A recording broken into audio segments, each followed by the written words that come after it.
All right. Good morning, everybody. I'd like to welcome everyone to the December 10th, 2021 City Update for the City of San Ramon.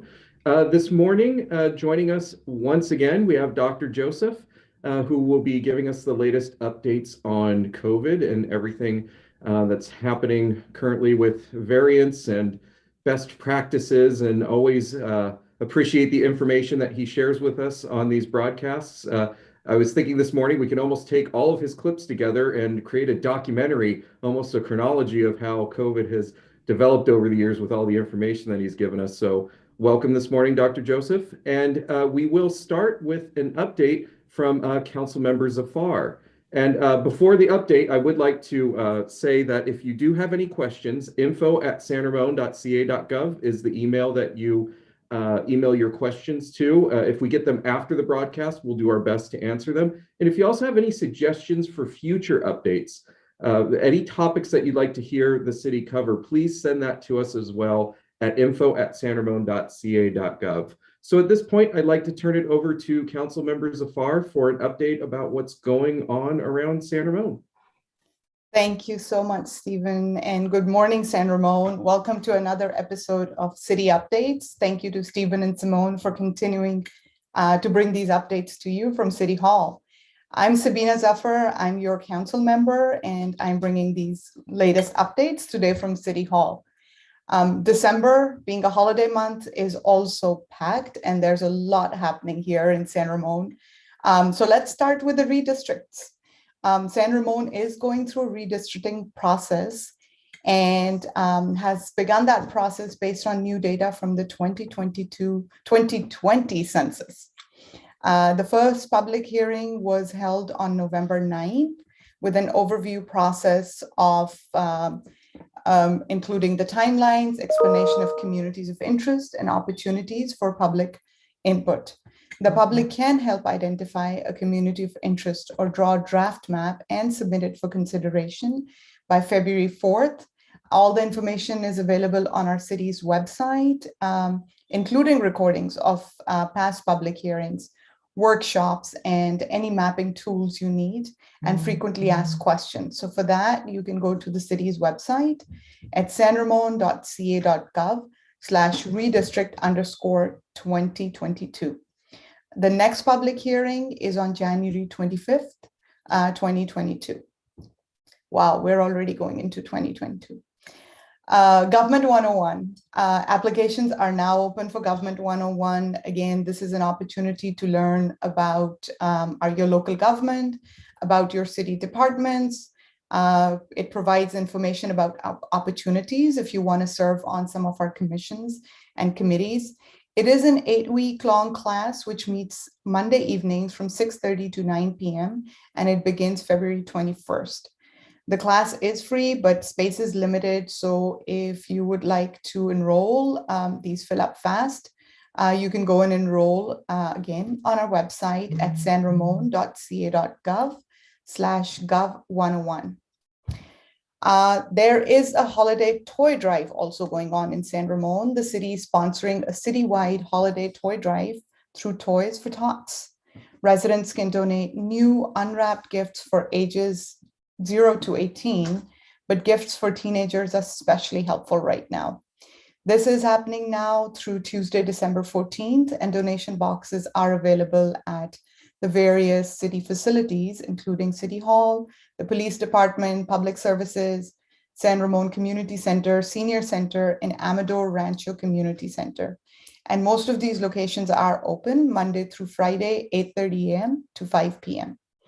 Again, for more information, you can go to the city's website and click on the story under What's New to learn how you can participate in this toy drive. And then we have quite a few holiday events happening in San Ramon. Again, for more information, you can refer to the city's website. But this Saturday, we're bringing you Holiday on the Farm from 11 a.m. to 3 p.m. at Forest Home Farms. It's a free event, and it's going to include visits with Santa and old-fashioned ornament making, holiday entertainment, refreshments, live caroling at the Glass House. So if you're still looking to put ornaments on your tree, this is a chance for you to create your own ornaments. The San Ramon Symphonic Band is bringing you Holiday Winds concert which is next Friday, December 17th at 7 p.m. That is going to be at the Doherty Valley Performing Arts Center. It is a family favorite event with music, warmth, and seasonal inspiration. General admission tickets are $9 and children under the age of 12 are free. Again, this is a very popular event, so make sure to get your tickets in advance. San Ramon Community Chorus is also having a holiday magic show that will take place on Sunday, December 19th at 3 p.m. at the San Ramon Community Center. This is again a free performance of holiday songs and will feature a wide variety of local dance, from ballet to Bollywood. Santa Claus will also be in attendance for fun family photos after the show. And then last but not the least, City Hall is now decked with 8 holiday trees in City Hall that have been decorated by local organizations for the community. While you're there, don't miss out on the opportunity to send a letter to Santa. A special mailbox is inside City Hall, again, open Mondays through Friday, 8:30 to 5 p.m., along with a letter you can complete. Letters should be dropped in the mailbox no later than December 17th, and you may even hear back from Santa. So that was my update on what's happening at the city of San Ramon. Back to you, Stephen. Great, thank you very much. And yeah, almost every morning that I come into City Hall, we have people lining up at the front door, a few, to go drop the letters off for Santa and to see the holiday trees. So there's more than just trees. We have a chair there for photo opportunities if you want to take a holiday photo with your family, and of course the letters to Santa, where we're seeing a lot of kids. We got great connections to Santa here in San Ramon, with him appearing at the chorus and also having a personalized letterbox at our City Hall. So yeah, a lot of things going on for the holidays here in San Ramon. So thank you very much for that update. At this point, I'd like to turn it over to Dr. Joseph. Dr. Joseph, it's your show from here on out. I believe you do have a presentation to share this morning, and we're always looking forward to finding out the latest news related to COVID. Well, thank you very much, Stephen, and good morning to you, and good morning to everyone. I'm just a citizen here in our San Ramon area, and I'm really impressed with all of the things that Councilmember Zafar was talking about. It's just such a pleasure to live here, to work here. I guess I'm one of those people that never forgets how lucky we are. So congratulations to you and to everyone who has put so much effort into making this just a great local neighborhood family community holiday. Stephen, I'm going to try to share slides. Do I go to share screen? Yes, you should be able to share. Okay, and you can tell me if it's working. Perfect. Oh, how about that? Okay, great. Well, this is going to be a brief presentation. There's a lot going on and has been going on almost every day since December. Sorry, Dr. Joseph, it looks like we just lost the PowerPoint. It may have clicked off of it. Okay, let's try again. Let's go back to share screen. And you have it, isn't that right, Steve? Yes. I can pull that up as well.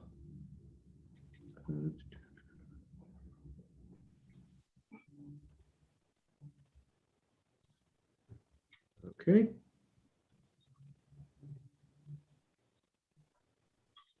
I'll pull mine up. Let's see what I can do here.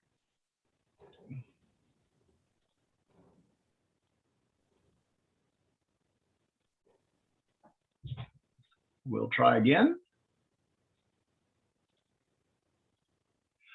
Did that work? It is starting to load. No, I mean, is mine showing? Yes, yes. Okay, I can talk from this. If it's working this way, we'll just talk from it. Is it appropriate for the screen?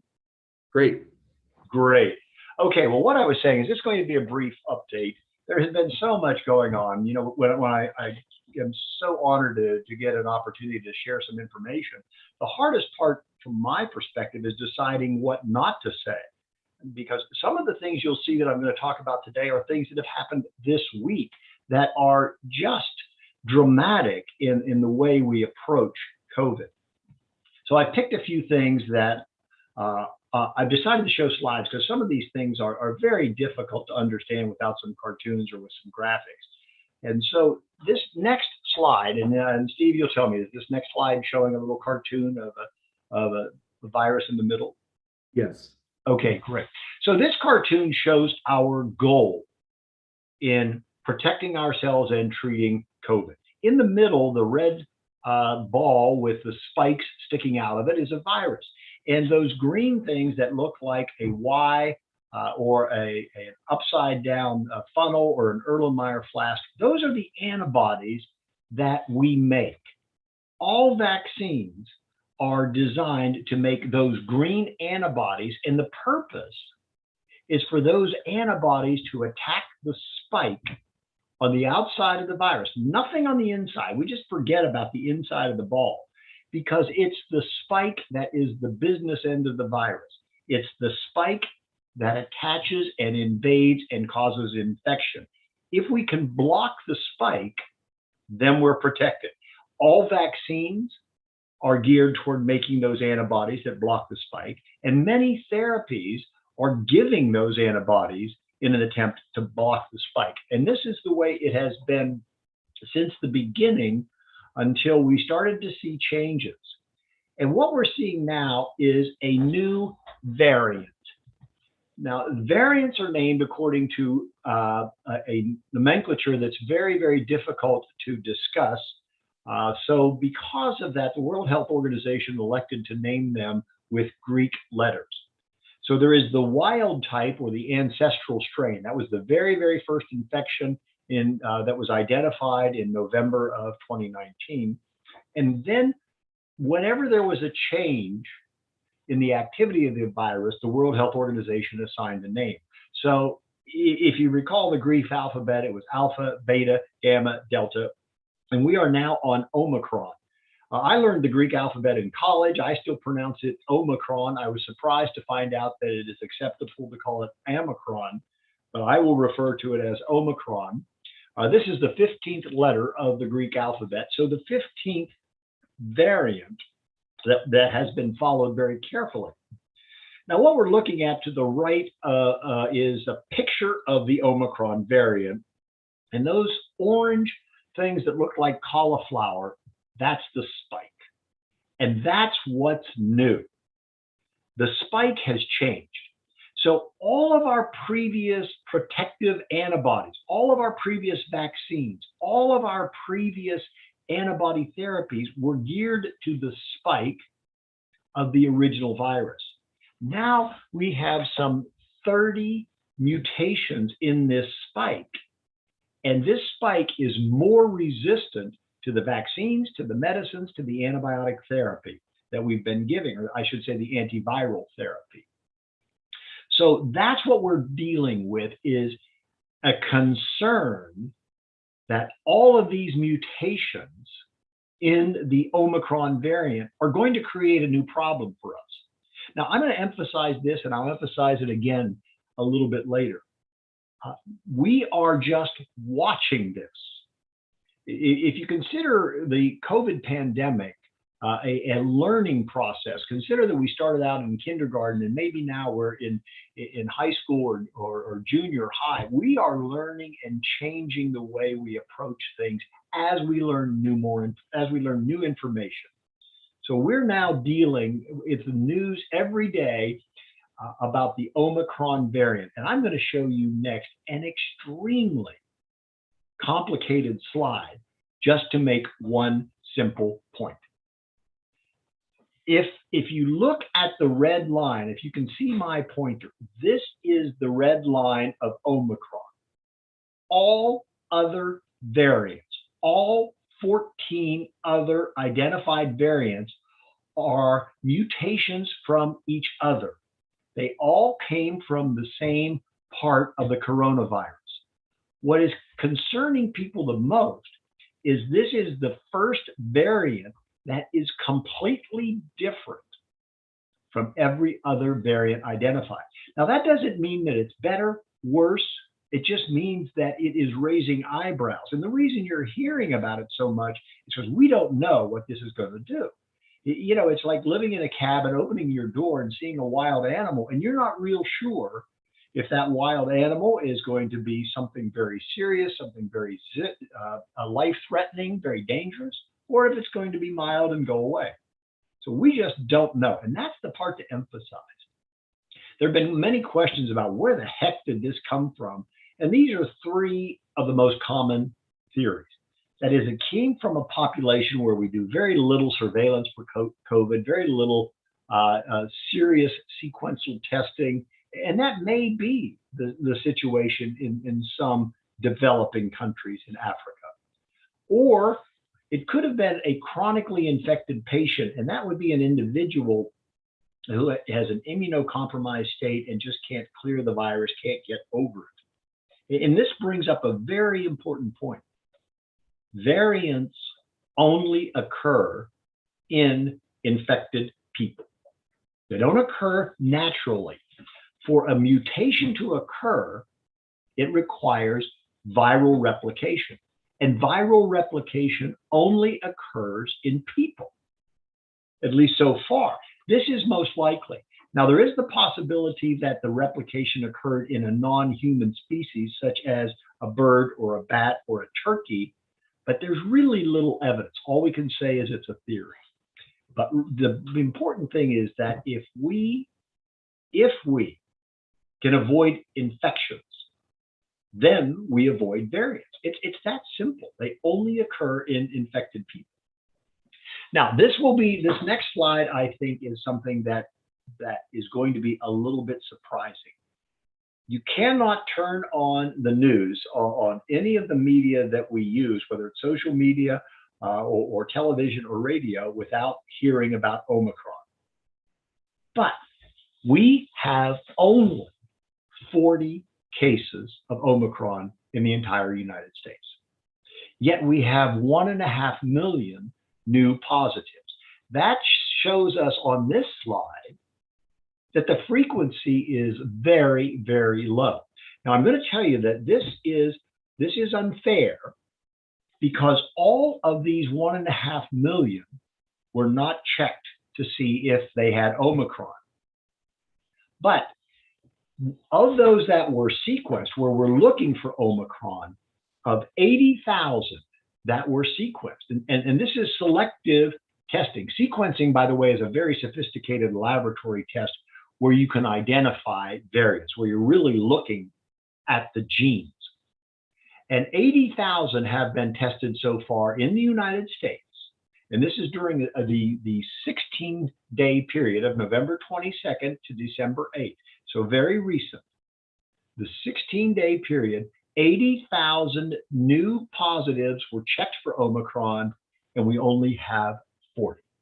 So that still means that 99.9% of the new cases in the United States are likely Delta. So I think the thing to emphasize here is Omicron is present, but we don't know very much about it. And it takes me to this great quote that is not mine. I plagiarized it, but I think it's fantastic. We know more about what we don't know than about what we know. In other words, Omicron is considered a variant of concern. In other words, we're concerned about it, but we just don't have any idea how it's going to play out. And I can tell you that I still am involved with the CDC. And the reason there's so much emphasis on Omicron is because we were a little bit late getting out of the chute. There has been a lot of public criticism of the CDC, the NIH, of the World Health Organization, of not acting fast enough. And I can tell you right now, all of the effort going into Omicron is to make sure that we don't get in that situation. Every drug company is working on Omicron. Every vaccine company is working on Omicron. And I'm pretty confident that we're going to do everything that is reasonable not to get too far behind. So that's the Omicron story as we are right now, 40 cases in the United States with tremendous vigilance. Now I'm going to shift and talk a little bit about what's going on with vaccines, why there is so much discussion about vaccines, both in the laboratory, politically, and certainly in the news. This slide may be hard to read, but let me tell you what it says. Very simply, vaccines deteriorate, the effectiveness of vaccines deteriorate over time. That's all this slide is intended to show. The pink or the salmon color is the Pfizer vaccine. The light blue is the Moderna vaccine. So Moderna may last a little bit longer, but importantly, both are deteriorating over time. And what we think we know is that the higher the antibody level, the higher the blood test level after a vaccine, the more protected we are. We don't even know how much it takes to protect against Omicron, but we do know that it takes more than Delta. So in the test tube, you can compare Omicron to Delta and see how much antibody it takes to fight each of those. And Omicron is clearly more resistant. So we don't have an Omicron vaccine. So instead of having an Omicron vaccine, we're giving another dose of the original vaccine. And it seems to work. And I emphasize the word seems. We have to be honest about what we don't know. But it seems to work. Certainly it works in the test tube.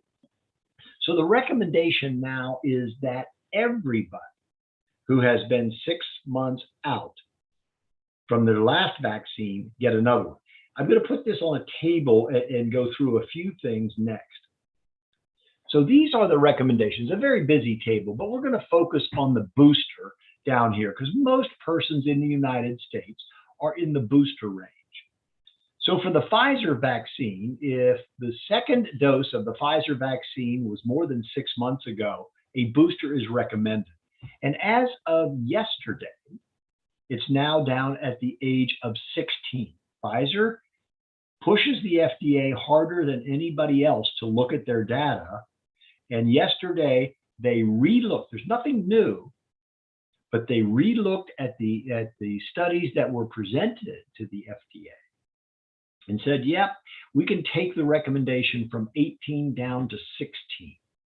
And this was all based on the cardiac side effects of vaccine. They looked at it for those who were 16 and 17 and decided that there was no difference in that group. So Pfizer now, if an individual is 16 or 17 years old, can get a booster. Moderna is still at 18 years of age. And again, it's 6 months after the second dose. And the Janssen vaccine, J&J, which is a single dose vaccine, clearly a different structure, has always been and still is, get a second dose if it's been 2 months. Now, in the United States, the recommendation has been made, and it is an important recommendation that you can get any booster manufacturer that you want. I should say that's available. It's not that you want. So I have had many patients who originally got the J&J, but they go in for a booster and the pharmacist says, we're going to give you Moderna or we're going to give you Pfizer. And the same is back and forth. In other words, mix and match is okay because we don't want anybody not to get a booster just because of availability. So anything works. And there's been enough now to suggest that that's very, very safe. So I would prefer, remember, this is December 2021. This isn't the end of the line. So if a mix and match doesn't work, we have time. A mix and match may actually be better than sticking with one product. So I'm making no recommendations except get a booster when the time is due, 6 months after Pfizer or Moderna and 2 months after J&J. So that's where we are. Remember that if the vaccines prevent infection, and there's nothing better than the vaccines to prevent infection, then we prevent variants.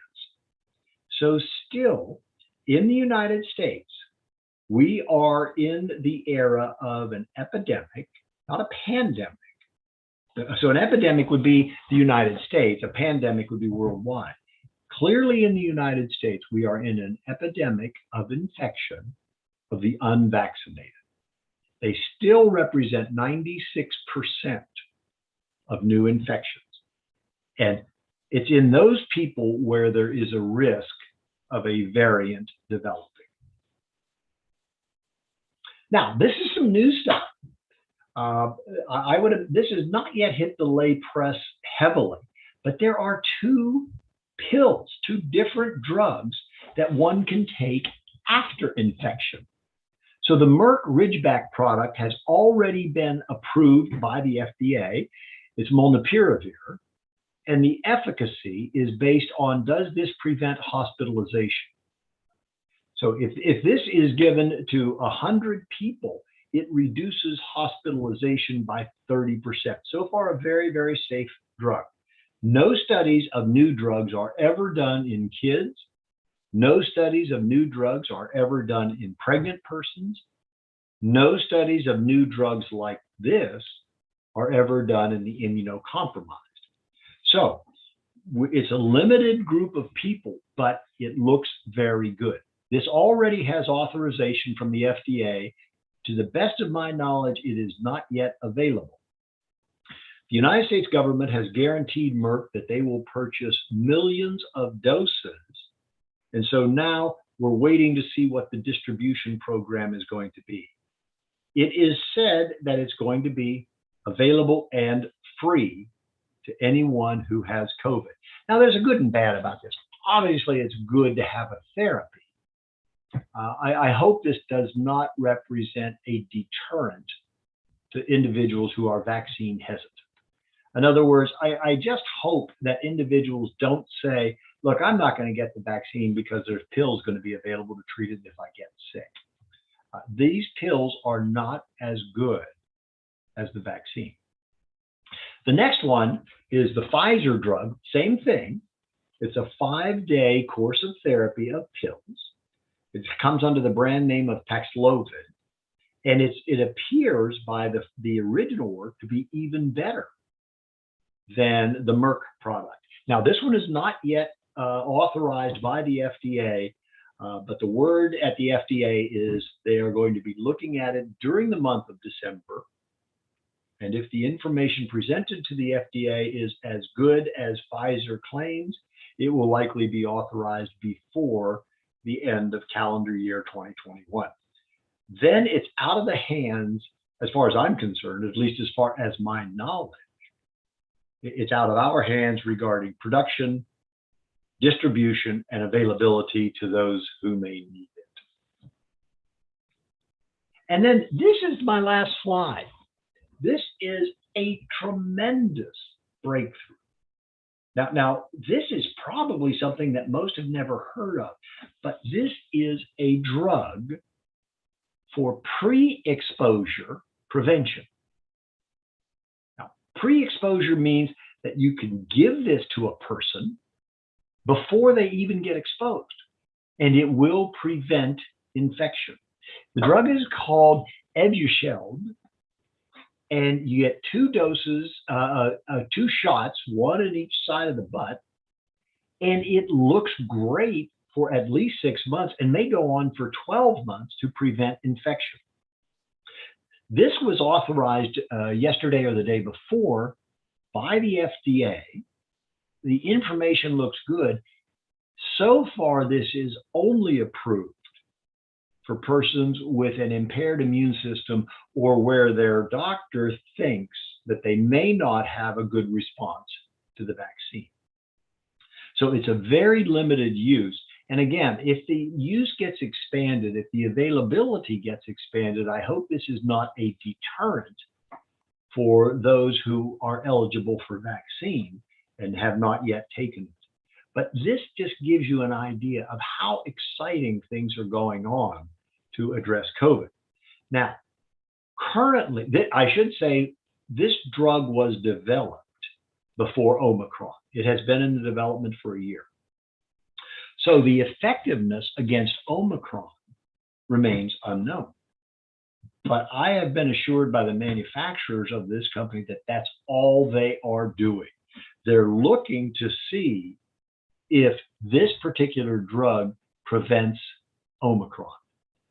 But very, very exciting change. We don't have pre-exposure prophylactic medicines for many diseases, and we certainly don't have any that last a year other than vaccine.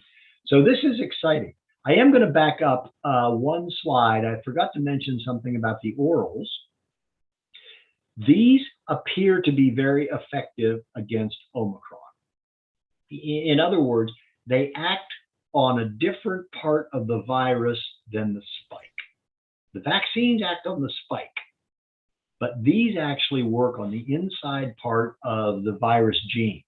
And so they are likely effective against Omicron and definitely effective in the laboratory. So Steve, I'm going to stop with these slides, very brief, and I am available if you have any questions or thoughts. Thank you, Dr. Joseph. As always, such great information. More in 20 minutes or 15 minutes or so that you presented than I can spend several hours, if not days, trying to sift through all of the stuff that's online. So we really do appreciate the concise and very informative presentations that you give. We will open it up for questions. I believe Councilmember Zafar has a few questions. Yes, thank you so much again, Dr. Joseph. Thank you for that information. Very, very helpful, and the latest stuff that's happening in medicine. So appreciate you updating us on that as well. I guess my question is, what symptoms, if there are any different for Omicron, which we should be aware of? You know, we've become a little complacent because we're vaccinated and we may think, oh, it's just another flu symptom or something, and we may not get tested. So kind of what are the symptoms should we be looking for, and will the tests catch it right now as they exist, or there's a chance that they may not? You know, I mixed in that were three great questions. So let me work backwards. All of our current testing will identify the Omicron variant.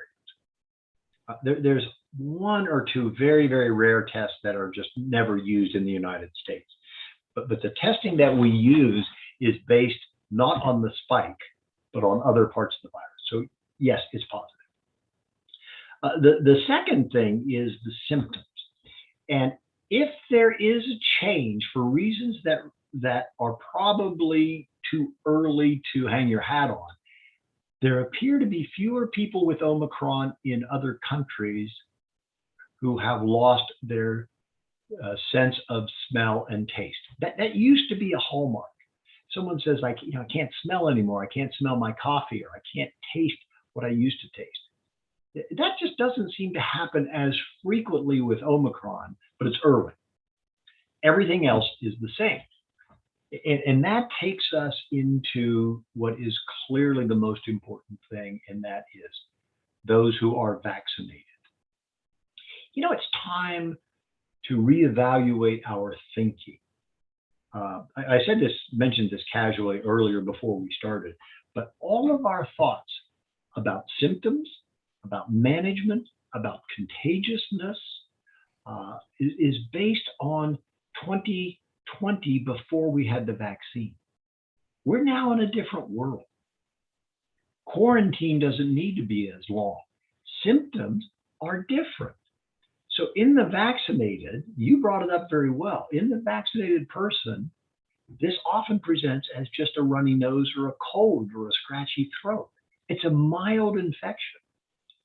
So a vaccine, even though it's not 100% protective, it's partially protective in everybody. Everybody who has a vaccine response is partially protected, which means that the disease is milder and the contagiousness is less. So we encourage people that testing is so widely available, even self-testing of these home tests that you can buy in a local pharmacy. They're very good.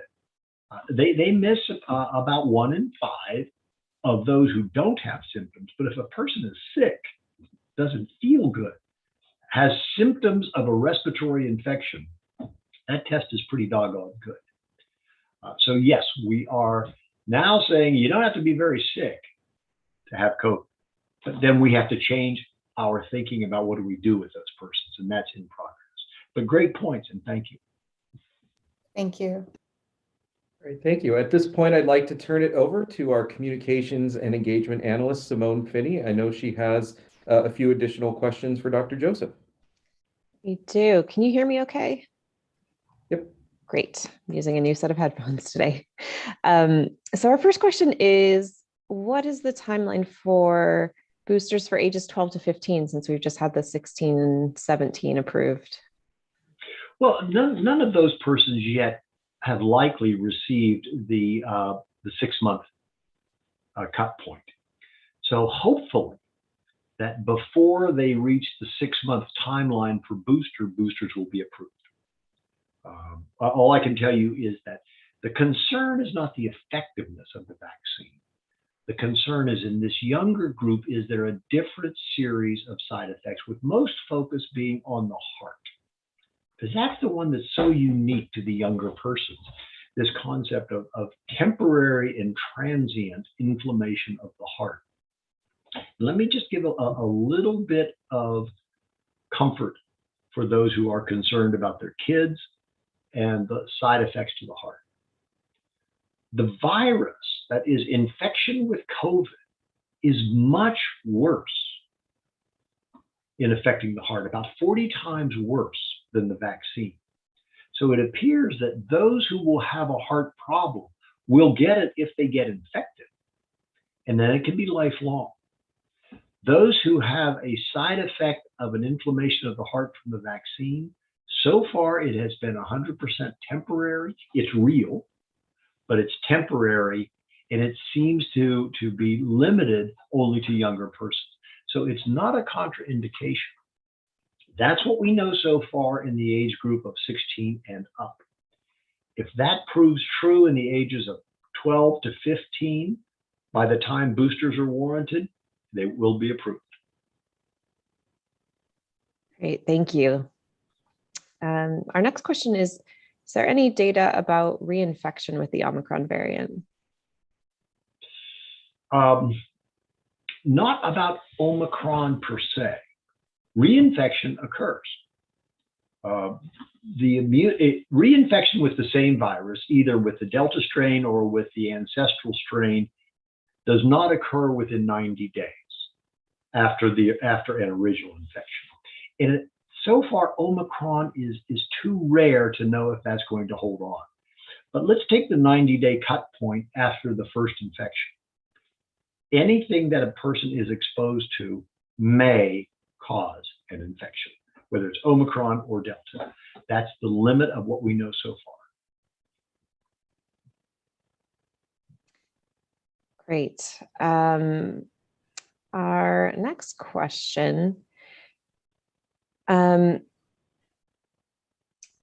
protected against COVID are children who've received one dose of the pediatric vaccine? Completely unknown. All of the information is based on 2 doses.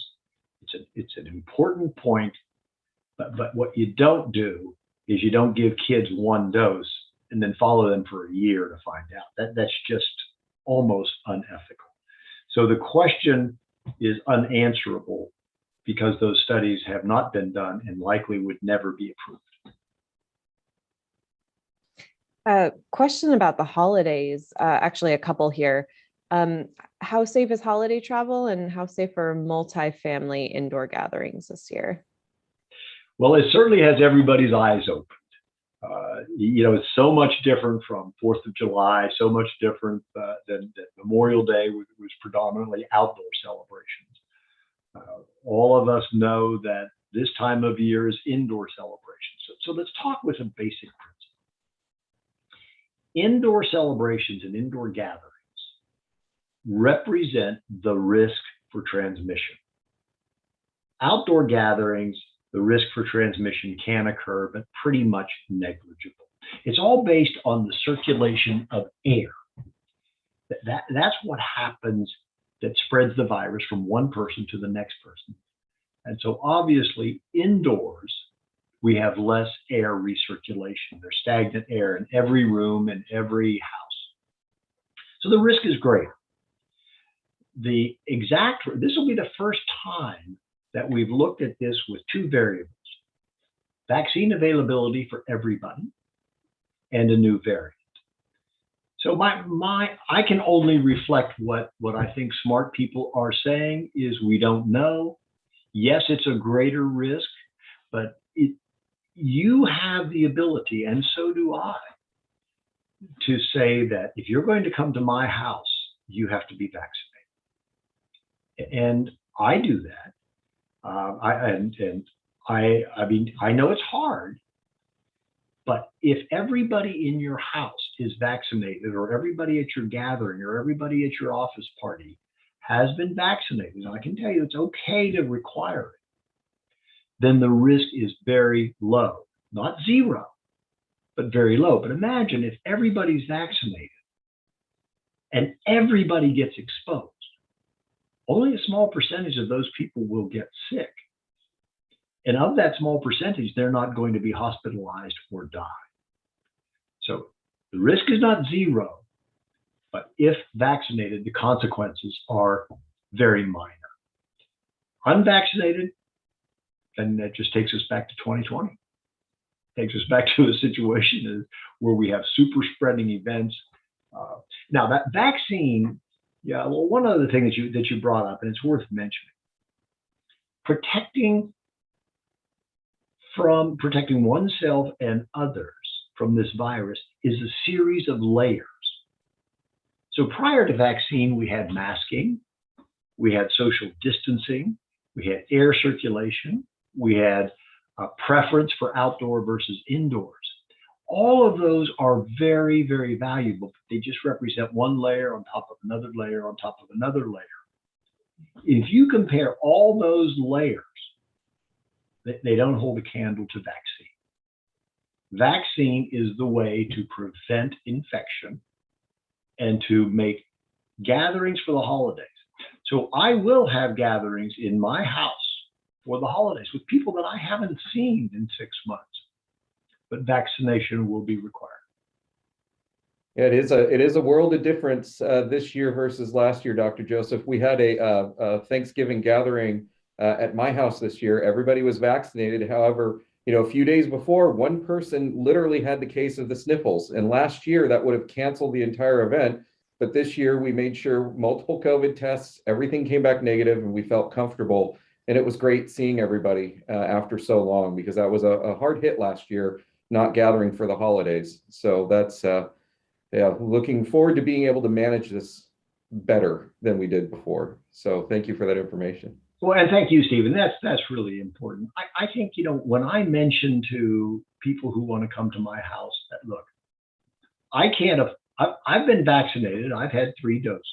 Okay, so I had the 2 original series and a booster. I'm not 100% protected. So I'm about 95% protected. But I can't afford to get this virus and spread it to either relatives or patients who have a compromised immune system. I can't afford to be that vehicle. And for that reason, I get to demand that people who are coming to my house be vaccinated. Great. And I think that's our last question, Simone.